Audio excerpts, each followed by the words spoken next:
Hello, welcome to Car Throttle Vlogs once more. It's been a little while since you've seen anything from me. Jake's MR2 was last up and looks a lot better now. You might remember when we introduced the E31 that I said that we're not going to do any mods and it's just going to be a restoration. But there's not much in terms of mods to do on this car, it's mainly going to be restoration. And that I'm not going to buy Alpina 18s because they're far too expensive. I want the 18s, but I don't know if I can spend £6 on a set of wheels.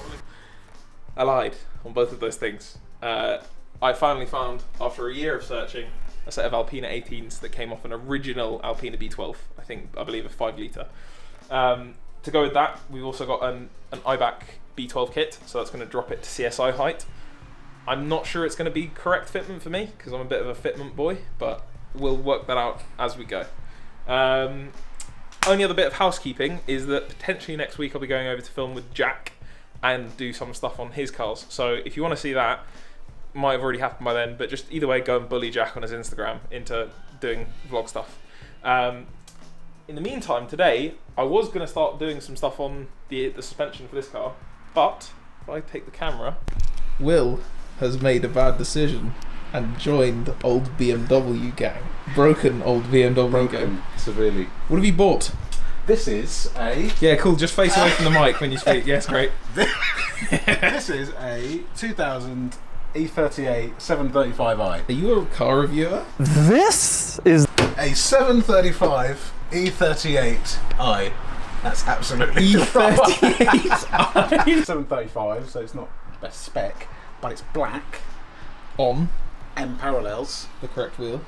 It's really good. Will got here at 9:30 this morning. It's now 2:09. Why is it taking us so long to even get to this point? It's actually really hard to get the bonnets open on these. Yeah. They have this like Yeah. Basically, I bought it, I opened the bonnet on it the next day once, and then by the evening it had broken because of this. The cable come. That is what is meant to be connected to the latch, which is here. Oh.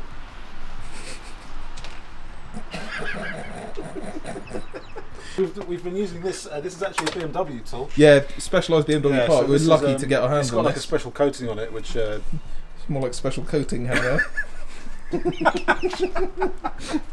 So there are things to do on this car to bring it up to spec. Yeah. For me, the third thing I'm going to do is squeeze through here.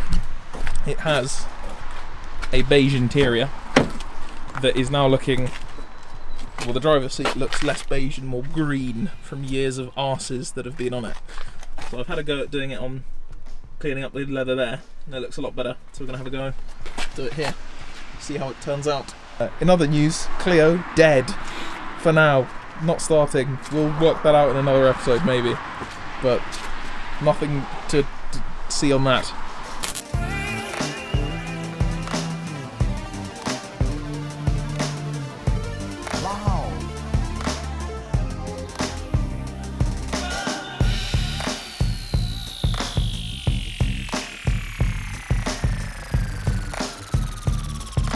Passenger seat come out nicely, but there's just so much wear on this one that it's kind of a bit faded. It's better, it's a lot cleaner, but not perfect. Centre console also nicer. I would very much recommend, if you get a cold leather interior, clean it properly with nice cleaner. Makes a big difference. Right, hello, welcome back. It's a few days later. Will and I spent so much time working on his E38 that we didn't get anything done on this. So we're going to resurrect that today and do some work on this thing. As you can see from the rear fitment, looking a bit better, I've installed a rear spring and damper, and I had to reuse the old top mount while the new ones are coming in. They're in. We'll stick the proper rear top mount on today, but the focus is going to be on the front and sticking a front spring and damper in. The front hopefully should sit down a bit more, but I'm not too hopeful because Bilstein setups and IBAC setups, they mimic CSI fitment, and they tend to have a bit of a raked up. The front sits a little bit too high, so we might end up switching springs to a lower front set at some point to see if we can correct that. But for now, let's get some actual work done this episode and stick you on time lapse.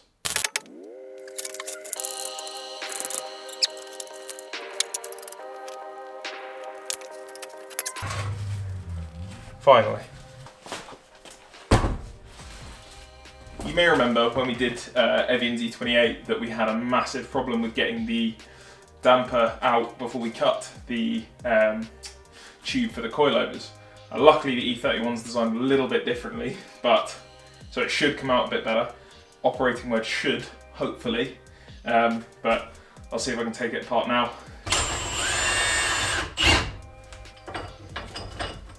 I guess let the fear commence. This will always scare me. Doesn't matter how many times I do it. It will scare me to the end of my days. Spring itself is not really wanting. It's not loose in its perch, which is a bit scary for me. Right, I'm not convinced that this is not going to shoot off and hit me in the face when I take it off, because I feel like there is still some tension in the spring compressors, and I've tightened the spring compressors as kind of tight as I'm willing to go. So instead of taking this off and having this shoot me in the face, I'm going to put this on the ground and just have it expand when it releases. If it even releases that much, it probably is fine, but I don't feel like taking a chance on losing my face, so.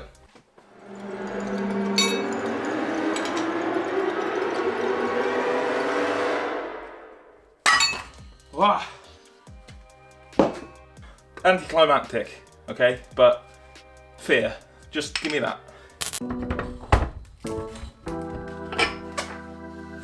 Original bump stop, and the IBAC kit has the Bilstein bump stop integrated inside, so we don't need that anymore.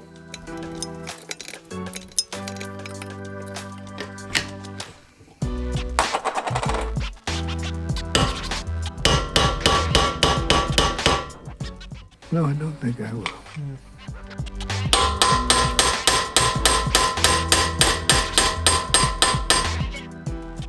Cannot believe that this is working. Some people spend multiple hours on this.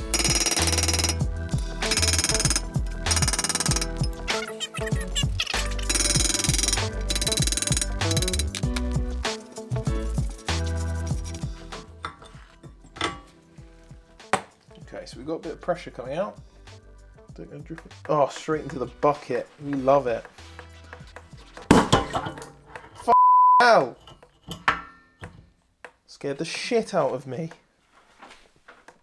Alright, nothing on the lens. That's the important bit.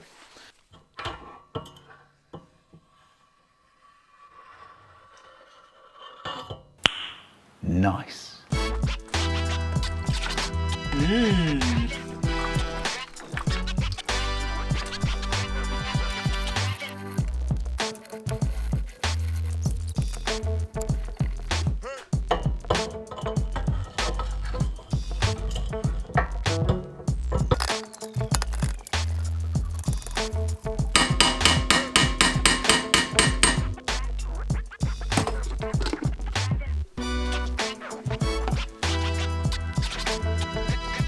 Right, so time for the new spring. There is the old one, which is absolutely huge. When you look at this one, it looks a fair bit smaller next to each other. In theory, it should drop it a lot, but I'm not sure it'll do enough. We'll stick it together and see. A big thing on E31s is to put camber adjustment plates on top mounts. You cut off the studs and you thread them and then put kind of adjustable camber plates on the top. This blue car is never going to be one that's about, you know, having fun and going fast. This car is literally just meant to look cool and meant to be a cool restoration project. So I'm not going to do those on this car, but when I find a black shell to build up down the line, that I will be doing those. So if anybody is shouting, you should have done camber plates, keep it to yourself.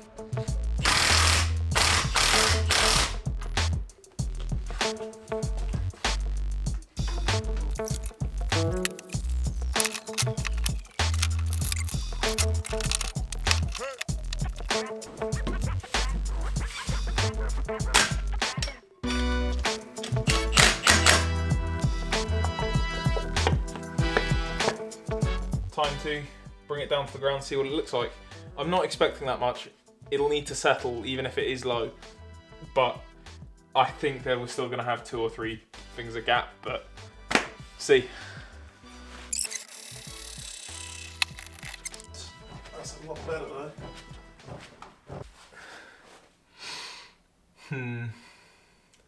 We still need to do the other side, which will change it a bit, but that's not good enough. We're going to need to get some different springs.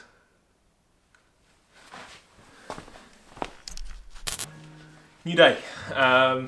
Car settled a little bit overnight.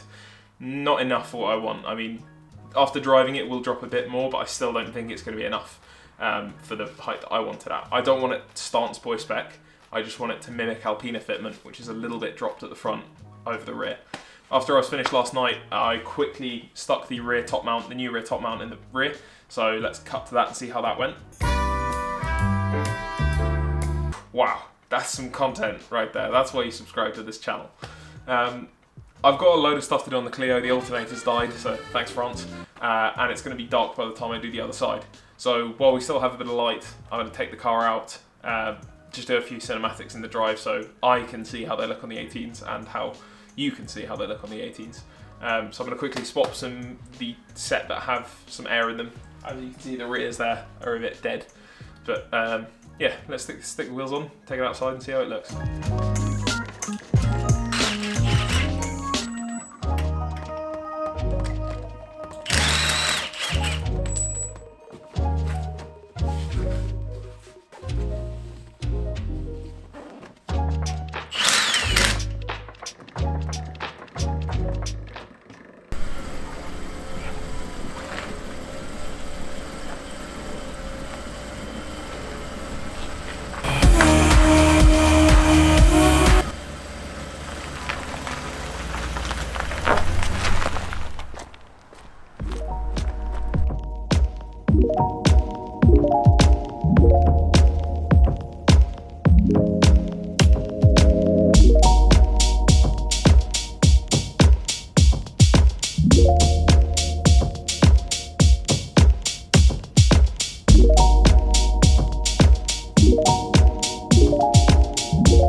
Right, so car's back in, and that's it for today's video. I'll do the rest of the suspension over the next few days. Next up on this car is headlining and interior stuff, quick engine service. We might take the exhaust off because it's got a bit of a leak and listen to it as a straight pipe M7 DV12. So you might see that in the next episode. But after that, we'll get it MOT'd and get it on the road and just start chipping away at stuff over time. I know that a lot of you might wonder why the hell I've spent so much money on wheels for a car that is so terrible in this state. This is my dream car, it always has been, and an Alpina B12 to me is the coolest looking car on earth. It obviously isn't, I could admit that, but to me that is the coolest looking thing on earth. And to have the wheels and to have my car look like one, I don't want it to be a replica, but I just want it to sit and look, kind of have that same stance. That's cool. So that's my justification. Okay, leave me alone. I know I spend too much on wheels and mods and stuff, but it's fine. If you like BMWs on Alpina wheels, clearly Car Throttle Extra is the place for you at the moment. But we will have a bit of a change of pace. We'll do some other stuff on some other cars. I've got some stuff to do to some of mine. I'll probably end up buying something else. Jack will go over to his soon. He's got work to do on his Range Rover, work to do on his MX-5, and I want to force him into doing something on his E36 he hasn't touched in years. And then Jake needs to do more stuff to his MR2, but it's looking better, which is it's quite cool at the moment. Yeah, that should be that for this episode. Still don't know how to end these things, so again, we're just going to cut in the middle of my sentence. Okay. Hello. Why's my hands in my pockets? One more, please. Hello. That was a weird way. Hello.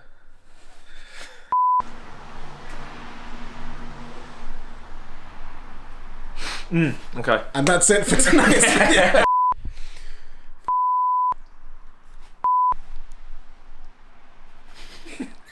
That was more like an outro. Wait, bye. Waves at the cat. Hello. No. That was really presentery. Hi there. I'm Barry Scott.